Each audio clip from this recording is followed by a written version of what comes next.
इतिहास सिर्फ तारीखों का सिलसिला नहीं होता, वो आईना होता है जिसमें हम अपना आज और आने वाला कल देख सकते हैं। इनसाइड आउट के एक और एपिसोड के साथ हाजिर हूं मैं राज ठाकुर आपके साथ। आज के इनसाइड आउट में बात मुगल काल की, मुगल शासकों की। क्या मुगल शासकों को अब नए नजरिए से देखे जाने का समय आ चुका है?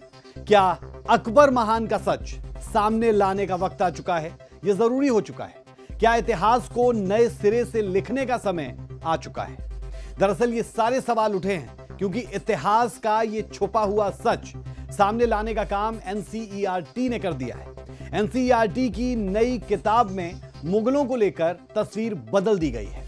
अकबर को अब सिर्फ महान नहीं बल्कि एक ऐसा शासक कहा गया है जो सहिष्णुता और क्रूरता का मिला जुला रूप था, और औरंगजेब उसे बताया गया कट्टर धार्मिक तानाशाह जिसने गैर इस्लामी परंपराओं पर पाबंदी लगाई, मंदिर तोड़वाए और जजिया टैक्स लागू किया। इतना ही नहीं, बाबर को तुर्क मंगोल सैन्य रणनीतिकार कहा गया जिसने बारूद और तोपों के दम पर दिल्ली सल्तनत का अंत कर दिया। हुमायूं को बताया गया एक ऐसा अस्थिर शासक जो कभी हारा, कभी भागा और फिर सम्राट बना। एनसीईआरटी की 8वीं कक्षा की किताब में बताया गया है कि कैसे अकबर महान ने चित्तौड़ की घेराबंदी में 30,000 मासूम नागरिकों की हत्या करवा दी थी। तो वहीं औरंगजेब ने अपने भाई की हत्या की, पिता को कैद किया और ना जाने कितने मंदिरों को तोड़वाकर उनमें मस्जिद बनवा दी। आज इनसाइड आउट में जानेंगे मुगल शासकों का पूरा इनसाइड आउट। इनसाइड आउट में आज जानेंगे भारत में मुगल कब आए, मुगलों का असली इतिहास क्या कहता है, भारत में मुगल काल का सच इतिहास अब तक क्यों छिपा रहा था, क्यों अकबर को महान कहा गया जबकि उसने हजारों राजपूतों को मारा था। बाबरनामा और आलमगीरनामा जैसी ऐतिहासिक पुस्तकों में खुद लिखा है कि मंदिर तोड़े गए, फिर स्कूली सिलेबस में यह क्यों नहीं पढ़ाया जाता? क्या इतिहास को दोबारा लिखने की जरूरत है ताकि देश का नया युग सच्चाई जान पाए? अगर किसी शासक ने इस्लाम के नाम पर हत्या और लूट की तो क्या उसे हीरो की तरह दिखाना सही कहा जाएगा? आज की तारीख में अगर कोई औरंगजेब की मजार पर फूल चढ़ाता रहा है तो क्या वो हिंसा की पूजा नहीं कहलाएगा? इतिहास तो भारत का है, सिलेबस भी भारत के बच्चों को ही पढ़ना है, फिर किताबों में मुगलों की जानकारी ज्यादा और हिंदू राजाओं का महिमा मंडन ना के बराबर क्यों होता रहा? क्या यह बदलाव सिर्फ राजनीतिक लाभ के लिए हो रहे हैं या सचमुच देश को सही इतिहास दिखाने के लिए? क्या भारत में ऐतिहासिक प्रतीकों की पहचान बदलनी चाहिए, जैसे औरंगजेब रोड, बाबर रोड? क्या मुगलों के नाम पर बनी इमारतों, किताबों, संस्थाओं के नाम बदल दिए जाने चाहिए? क्या आपको लगता है कि स्कूलों में पढ़ाया गया इतिहास अधूरा था? क्या मंदिरों को तोड़कर बनाई गई मस्जिदों का सच किताबों में होना चाहिए? क्या इतिहास की नई किताबें पुरानी सच्चाई से पर्दा उठा रही है? सवाल कई है, जवाब टटोलेंगे हम आज के इनसाइड आउट में।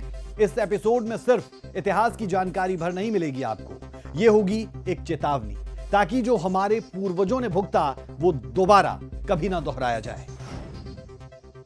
भारत में मुगल शासन की शुरुआत साल 1526 में हुई जब बाबर ने पानीपत की पहली लड़ाई में इब्राहिम लोदी को हराकर दिल्ली की गद्दी पर कब्जा किया। इसके बाद लगभग 332 सालों तक यानी कि 1526 से 1857 तक मुगलों ने भारत में शासन किया। हालांकि अंतिम वर्षों में मुगल शासन नाम मात्र का रह गया था। असल में सत्ता पर काबिज अंग्रेज थे क्योंकि अंग्रेज भारत में दाखिल हो चुके थे और अंग्रेज धीरे धीरे हर चीज पर अपना आधिपत्य जमा चुके थे। शुरुआत करते हैं भारत में मुगल शासन के पहले अध्याय से, बाबर का दिल्ली फतेह और एक लंबी सल्तनत की नींव। बाबर भारत में मुगल साम्राज्य का संस्थापक था। बाबर फरगना, आज जिसे उज्बेकिस्तान कहा जाता है, वहां का शासक था। वो तैमूरलंग और चंगेज खान का वंशज था। 1526 में उसने पानीपत की पहली लड़ाई में दिल्ली के सुल्तान इब्राहिम लोदी को हराया और भारत में मुगल शासन की नींव रखी। इतिहासकारों के मुताबिक बाबर की महत्वाकांक्षा भारत को बसाने की नहीं बल्कि लूटने की थी। उसने राणा सांगा से खानवा की लड़ाई और मेदिन राय से चंदेरी की लड़ाई भी लड़ी। बाबर के शासनकाल में कई हिंदू मंदिरों को तोड़ा गया और बाबरनामा के अनुसार खुद उसने हिंदुओं को काफिर कहा था। बाबर की क्रूरता की बात करें तो 1526 में पानीपत की पहली लड़ाई के बाद बाबर ने इब्राहिम लोदी को हराकर दिल्ली पर कब्जा किया, लेकिन इस युद्ध के बाद उसने बड़ी संख्या में अफगान सैनिकों और उनके समर्थकों का नरसंहार कर दिया। कई स्रोतों के अनुसार हजारों की संख्या में लाशें जमा करके बाबर ने कुल्ला यानी कि मृत सिरों के ढेर बनवाए थे। ऐसा करना तैमूरी परंपरा मानी जाती थी, जिसे बाबर ने अपनाया। 1528 में बाबर ने अयोध्या में राम जन्मभूमि मंदिर को ध्वस्त कर मस्जिद बनवाई थी। हालांकि इसके आदेश बाबर ने दिए थे या नहीं, इसे लेकर भी लगातार विवाद रहता है। कहा जाता है कि बाबर के सेनापति मीर बाकी ने 1528 में अयोध्या में राम जन्मभूमि मंदिर को ध्वस्त कर वहां बाबरी मस्जिद का निर्माण करवाया। इसके प्रमाण बाबरनामा, स्थानीय रिकॉर्ड्स और बाद की कानूनी लड़ाई में सामने आए। सुप्रीम कोर्ट ने 2019 में माना कि वहां मंदिर था जिसे तोड़कर मस्जिद बनाया गया। 22 जनवरी 2024 को राम जन्मभूमि मंदिर की प्राण प्रतिष्ठा की गई, जिसके भव्य समारोह में देश भर के गणमान्य लोग पहुंचे थे। 16 मार्च 1527 खानवा का युद्ध। एक तरफ था मुगल बादशाह बाबर और दूसरी तरफ मेवाड़ के शासक राणा सांगा। युद्ध में बाबर ने महाराणा सांगा को हराने के बाद उनकी सेना में शामिल राजपूत योद्धाओं का नृशंस नरसंहार करवाया। ऐसा बताया जाता है कि युद्ध के बाद लाखों सैनिकों की गर्दन काट दी गई और कुछ ऐतिहासिक लेखों में कुल्ले बनवाने का भी जिक्र किया जाता है। उसने खुद बाबरनामा में लिखा है, हमने काफिरों का सामूहिक कत्ल किया, किसी कैदी को नहीं छोड़ा गया। बाबर ने यह भी लिखा कि यह युद्ध इस्लाम की खातिर जिहाद था और उसने अपने सैनिकों को मौत के बाद गाजी की उपाधि दी थी। 6 मई 1529 घाघरा की लड़ाई। बाबर ने बिहार और बंगाल के अफगान सरदार नुसरत शाह और महमूद लोदी पर हमला बोला। बाबर की सेना ने घाघरा नदी पार की और नुसरत शाह की सेना को चारों तरफ से घेर लिया। युद्ध में कई अफगान सरदार मारे गए या फिर भाग खड़े हुए। बाबर को अंतिम और निर्णायक जीत भी मिली। बंगाल के सुल्तान नुसरत शाह ने बाबर से संधि कर ली और उसकी अधीनता को स्वीकार भी किया। युद्ध में पकड़े गए नागरिकों को बाबर ने गुलाम बना लिया, महिलाओं को हरम में भेज दिया और मंदिरों को अपवित्र कर दिया। बाबर को मूर्ति पूजा से नफरत थी। बाबरनामा में कई जगह लिखा गया है कि उसने काफिरों यानी कि हिंदू राजाओं पर जीत हासिल की और इस्लाम का परचम बुलंद किया। बाबर की मौत 26 दिसंबर 1530 को आगरा में हुई। तब वो सिर्फ 47 साल का था। बाबर की मौत बीमारी की वजह से बताई जाती है। बाबर का पहले आगरा में यमुना किनारे उसे दफनाया गया, लेकिन उसकी इच्छा थी कि उसे काबुल, आज का अफगानिस्तान, उसे वहां दफन किया जाए। बाद में उसका शव काबुल ले जाया गया और आज वो गार्डन ऑफ बाबर यानी बागे बाबर में दफन है। बाबर के बाद सत्ता मिली उसके बेटे हुमायूं को। पहले 1530 से 1540 तक, फिर 1555 से 1556 तक हुमायूं ने शासन किया। हुमायूं का शासन अस्थिर रहा। अफगान शासक शेरशाह सूरी से पराजित होकर उसे भारत से भागना भी पड़ा और लगभग 15 साल तक वो निर्वासन में रहा। फिर 1555 में उसने दोबारा सत्ता पाई, लेकिन अगले ही साल 1556 में एक सीढ़ी से गिरकर उसकी मौत हो गई। उसके शासनकाल में कोई स्थायी उपलब्धि नहीं रही, लेकिन उसने अकबर को एक बेहतर विरासत देने की नींव जरूर रखी। चलिए अब रुख करेंगे अकबर का, जिसे अकबर महान के रूप में पढ़ाया जाता रहा। अकबर ने 1556 से 1605 तक शासन किया। हिंदी फिल्म में उसकी रणनीतिक शादियों को रोमांटिक फ्रेम में अक्सर गढ़ा जाता है। अकबर मुगल साम्राज्य का सबसे शक्तिशाली शासक माना जाता रहा है। अकबर को अक्सर उदारवादी और धर्मनिरपेक्ष शासक के रूप में प्रस्तुत किया जाता रहा, लेकिन उसी के शासनकाल की शुरुआत में कई ऐसी घटनाएं हुई जो क्रूरता और धार्मिक कट्टरपंथ की मिसाल भी बनी। 5 नवंबर 1556 अकबर जब दिल्ली की सत्ता हासिल करने की कोशिश में था, तब उसका सामना एक बहादुर हिंदू सेनापति हेमू विक्रमादित्य से हुआ। पानीपत की दूसरी लड़ाई में अकबर की सेना ने हेमू को हराया। युद्ध में घायल हेमू को जब बंदी बनाकर 13 साल के अकबर के सामने लाया गया तो अकबर के संरक्षक बैरम खां की सलाह पर उसका सिर धड़ से अलग कर दिया गया। इतिहासकारों के मुताबिक इस घटना के बाद कई अफगान और राजपूत सैनिकों को भी मार डाला गया। 1561 का मालवा अभियान। अकबर ने मालवा राज्य पर हमला किया जो उस समय रानी दुर्गावती और उसके बेटे वीर नारायण के अधीन था। युद्ध में वीर नारायण मारे गए और रानी दुर्गावती ने मुगलों के हाथ लगने के डर से आत्महत्या कर ली। विजय के बाद अकबर की सेना ने इलाके में लूटपाट की और हजारों लोगों को मारा या फिर गुलाम बना लिया। 24 फरवरी 1568 ये तारीख चित्तौड़गढ़ के नरसंहार के रूप में याद की जाती है। यह अकबर के शासनकाल की सबसे क्रूर घटनाओं में से एक मानी जाती है। चित्तौड़गढ़ जो कि मेवाड़ की वीरता का प्रतीक था, यहां अकबर ने 4 महीने तक घेराबंदी की। किले के पतन के बाद अकबर ने आदेश दिया कि शहर के सभी गैर मुस्लिम नागरिकों को मौत के घाट उतार दिया जाए। इतिहासकार अब्दुल फजल ने लिखा कि इस नरसंहार में लगभग 30,000 राजपूत मारे गए, महिलाओं ने जौहर किया और बच्चों को गुलाम बना लिया गया। 1569 चित्तौड़ के बाद अकबर ने रणथंभौर दुर्ग पर हमला किया। यहां की घेराबंदी में उसने तोपों और हाथियों का प्रयोग किया। किला टूटने के बाद राजपूत योद्धाओं और आम लोगों की हत्या कर दी गई। कई लोगों ने आत्महत्या कर ली ताकि वो मुगलों के हाथ न लगे। 1573 में अकबर की नजर गुजरात पर पड़ी। गुजरात जीतने के लिए अकबर ने कड़ा सैन्य अभियान चलाया। सूरत और अहमदाबाद जैसे बड़े शहरों में हमला बोल दिया। जब विरोधियों ने आत्मसमर्पण नहीं किया तो अकबर की सेना ने हजारों अफगानों और हिंदुओं को मौत के घाट उतार दिया। कुछ स्थानों पर मुगलों ने कटे हुए सिरों की मीनारें भी बनवाई, जिसे टावर ऑफ स्कल्स कहा जाता है। हालांकि बाद के वर्षों में अकबर ने जजिया कर हटाया और कई हिंदू राजकुमारियों से विवाह कर राजनीतिक संतुलन बनाया, लेकिन उसकी सेना ने कई मंदिर तोड़े और जबरदस्त दमन किया। उसका दीने इलाही हिंदुओं के लिए नहीं था, बल्कि उसे समर्पण करवाने का एक तरीका था। 1605 में अकबर बीमारी से घिरा और लगातार कमजोर रहने के बाद 27 अक्टूबर 1605 को फतेहपुर सीकरी में अकबर का निधन हो गया। उसे आगरा के सिकंदरा में एक मकबरे में दफनाया गया था। अकबर के बाद उसका बेटा जहांगीर गद्दी पर बैठा। उसने 1605 से 1627 तक शासन किया।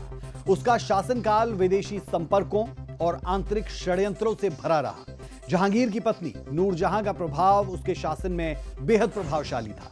इतिहासकार मानते हैं कि 1611 से 1627 तक दरअसल जहांगीर की बजाय नूरजहां ही वास्तविक तौर पर सत्ता में थी। नूरजहां सिर्फ एक रानी पर नहीं थी, वो मुगल साम्राज्य की सह शासिका बन गई। उसने कई बार दरबार की बैठकों में हिस्सा भी लिया, फरमान जारी किए, सिक्के चलवाए और साम्राज्य के महत्वपूर्ण फैसलों में हिस्सा भी लिया। उसके समय में ईस्ट इंडिया कंपनी को व्यापार की अनुमति मिली, जो आगे चलकर भारत की गुलामी की नींव रख गई। जहांगीर और नूरजहां को अक्सर कला प्रेमी, न्याय प्रेमी और सुंदर दरबार संस्कृति के प्रतीक के रूप में देखा जाता है, लेकिन इन दोनों के शासनकाल में कुछ ऐसे क्रूर फैसले भी लिए गए जो इतिहास में दर्ज है। जहांगीर के सबसे विवादित और क्रूर निर्णय में से एक था 1606 में सिखों के 5वें गुरु अर्जुन देव को मृत्युदंड देना। गुरु अर्जुन देव पर आरोप लगाया गया कि उन्होंने जहांगीर के विद्रोही बेटे खुसरो को आशीर्वाद दिया, जिस पर जहांगीर ने उन्हें गिरफ्तार करवाया और भीषण यातनाएं दी, जिसमें उन्हें तपते लोहे की शीट पर बैठाया गया और उबलते पानी में डाल दिया गया। गुरु अर्जुन देव की शहीदी सिख इतिहास की पहली बड़ी घटना थी, जिसने आगे चलकर सिखों को सैन्य रूप से संगठित करने में मदद की।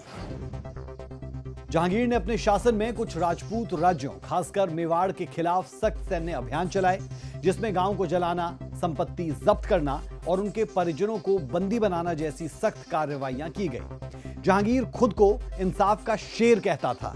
उसने लाल किले के बाहर जंजीरे अदालत यानी न्याय की जंजीर भी लगवाई थी, ताकि कोई भी सीधे शासक तक अपनी फरियाद पहुंचा सके।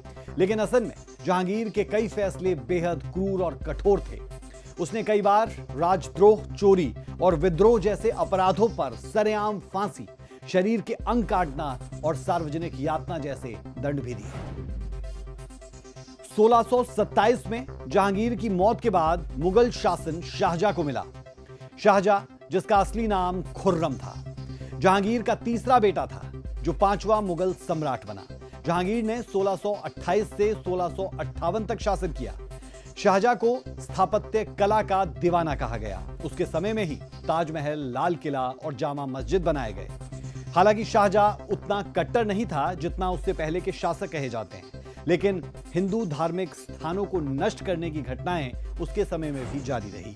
शाहजहां के आदेश पर काशी, बनारस और उड़ीसा के कुछ मंदिरों को नुकसान पहुंचाने के मामले इतिहास में दर्ज है। शाहजहां के समय में गैर मुस्लिमों पर जजिया लगाया गया, जिसे अकबर ने हटा दिया था। शाहजहां के समय में कश्मीर में विद्रोह हुआ, जिसे सख्ती और सैन्य बल से कुचल दिया गया। वहां हजारों स्थानीय लोगों को मारा गया या फिर कैद कर लिया गया। कई को जबरन मुसलमान तक बना दिया गया।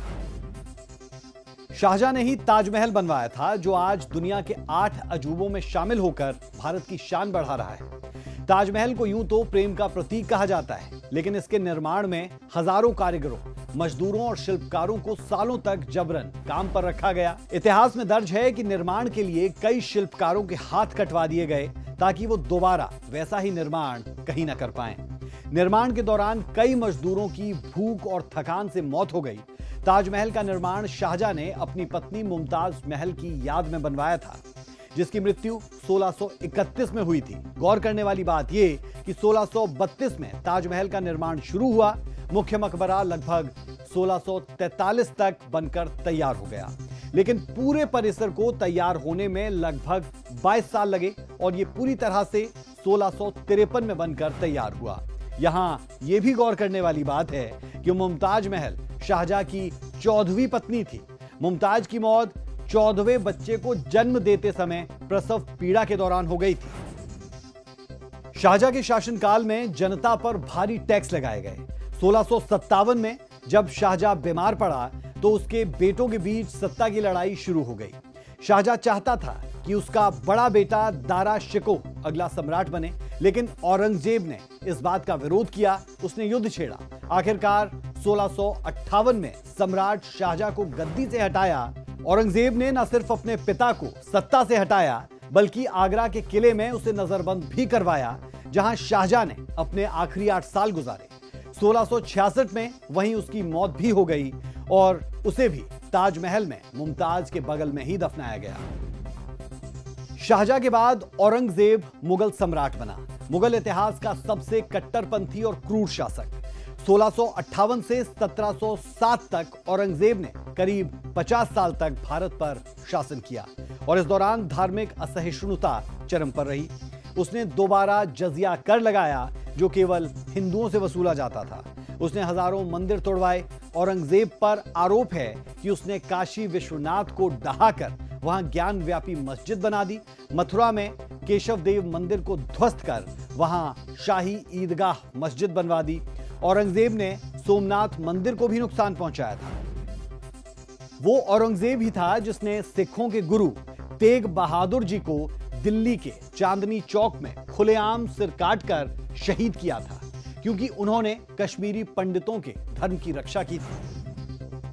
औरंगजेब ने मराठा छत्रपति शिवाजी महाराज को धोखे से बुलाया, कैद किया और कई मराठों को खत्म कर दिया।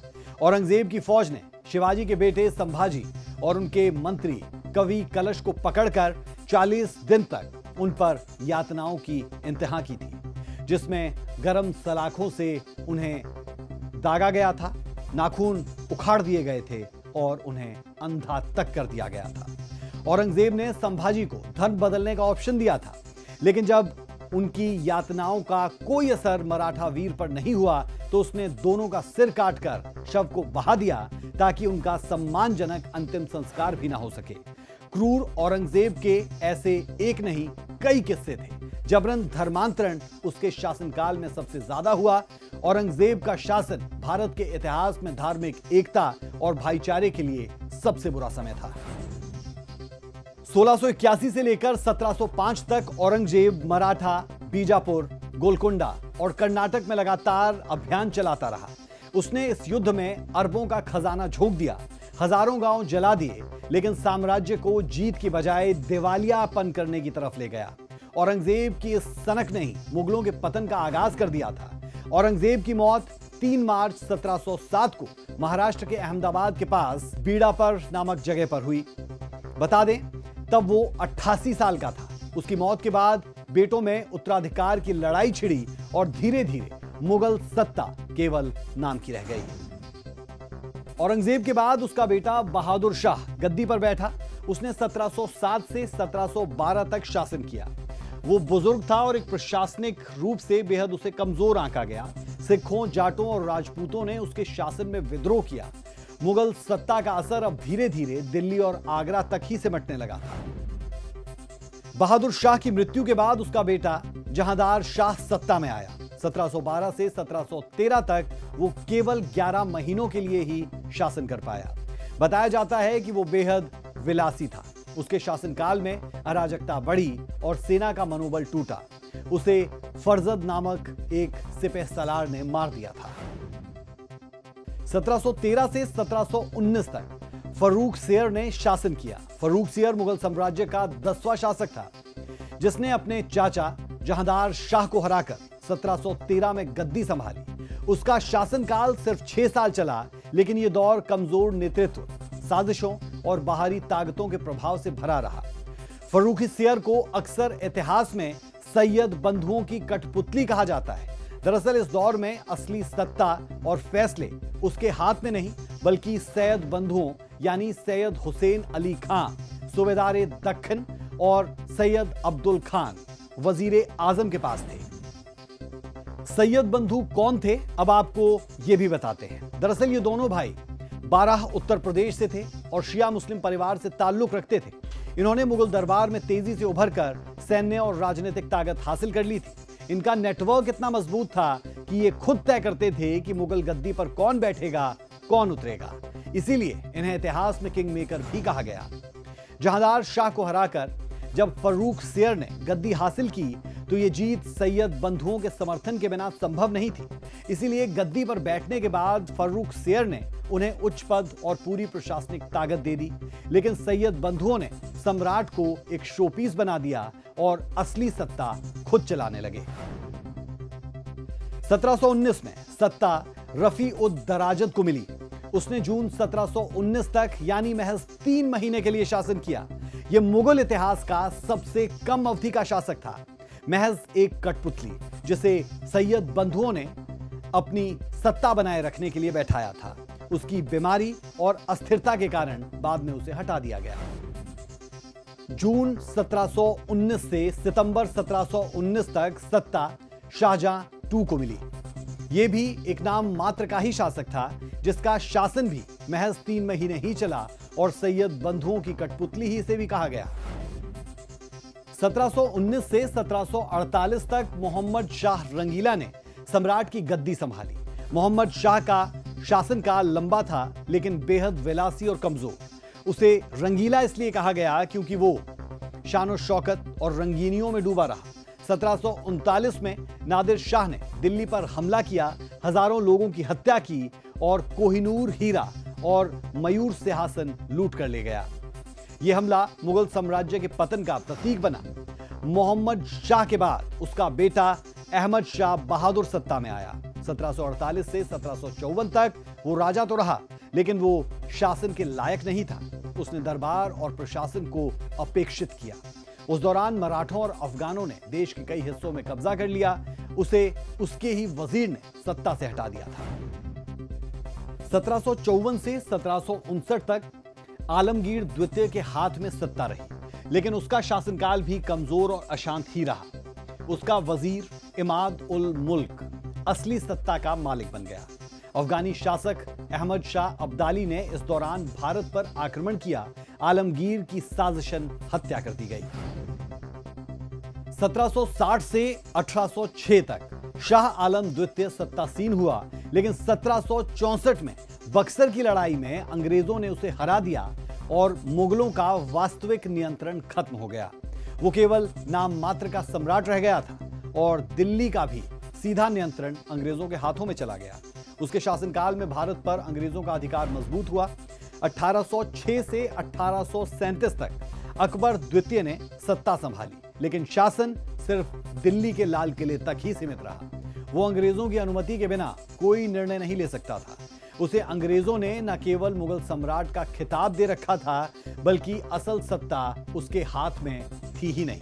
असल सत्ता अंग्रेज ही संभाल रहे थे। 1837 के बाद बहादुर शाह जफर मुगल साम्राज्य का शासक बना, जो अंतिम शासक भी बना। 1857 की आजादी की पहली लड़ाई में उसे प्रतीकात्मक नेता बनाया गया। विद्रोह विफल होने के बाद उसे गिरफ्तार किया गया, दिल्ली लूटी गई और अंग्रेजों ने उसे रंगून यानी कि बर्मा निर्वासित कर दिया। वहीं 1862 में उसकी मौत हुई। इसके साथ ही मुगल साम्राज्य की पूरी तरह अंत होने की कहानी का यहां पर अंत हुआ और भारत ब्रिटिश साम्राज्य का हिस्सा बन गया। औरंगजेब के बाद जितने भी शासक हुए, उन्होंने सत्ता में बने रहने के लिए अपने परिवार में ही षड्यंत्र रचे। किसी ने चाचा को मारा, किसी ने भाई का कत्ल कर दिया, तो किसी ने अपने भांजों को ही मौत के घाट उतारने से परहेज नहीं किया। मुगल काल का यह काला इतिहास किताबों में कहीं नहीं पढ़ाया जाता। अब अगर बाबर, हुमायूं, अकबर, औरंगजेब, शाहजहां के ये क्रूर चेहरे इतिहास से छुपे रह जाएंगे, तो क्या आज हम ज्ञानव्यापी मस्जिद, मथुरा में शाही ईदगाह मस्जिद, बाबर रोड, हुमायूं रोड, औरंगजेब की मजार की पूजा, इन सब मुद्दों को परत दर परत समझ पाएंगे? मुगल भारत को बसाने नहीं, उसे उजाड़ने और लूटने आए थे। बरसों तक यहीं रहे, कुछ खूबसूरत इमारतें बना दी क्योंकि यहीं रहे। हिंदुओं पर ही राज करना था तो उन्हें कभी कभार राहत भी दे दी गई, लेकिन कभी कभार की रहमदिली उन क्रूर फैसलों को नहीं छिपा सकती जिसकी वजह से भारत ने हजारों राजपूतों, वीर मराठाओं के सिर धड़ से अलग देखे। कई रानियां और हजारों महिलाओं के जौहर को हम भला कैसे भूल सकते हैं? इनसाइड आउट में आज के लिए इतना ही। उम्मीद करते हैं कि हम ये समझाने में कामयाब हो पाए होंगे कि क्यों इतिहास को छुपाना भविष्य के लिए अच्छा नहीं है। मुगलों के इतिहास के ये काले अध्याय भी जानने जरूरी है, ताकि जब सवाल इलाहाबाद को प्रयागराज करने पर उठे तो तर्क हर भारतीय के पास हो। मुझे और मेरी पूरी टीम को दीजिए इजाजत। कल फिर होगी मुलाकात एक और टॉपिक के साथ, जिसकी तह तक जाकर दिखाएंगे आपको उसका इनसाइड आउट। नमस्कार।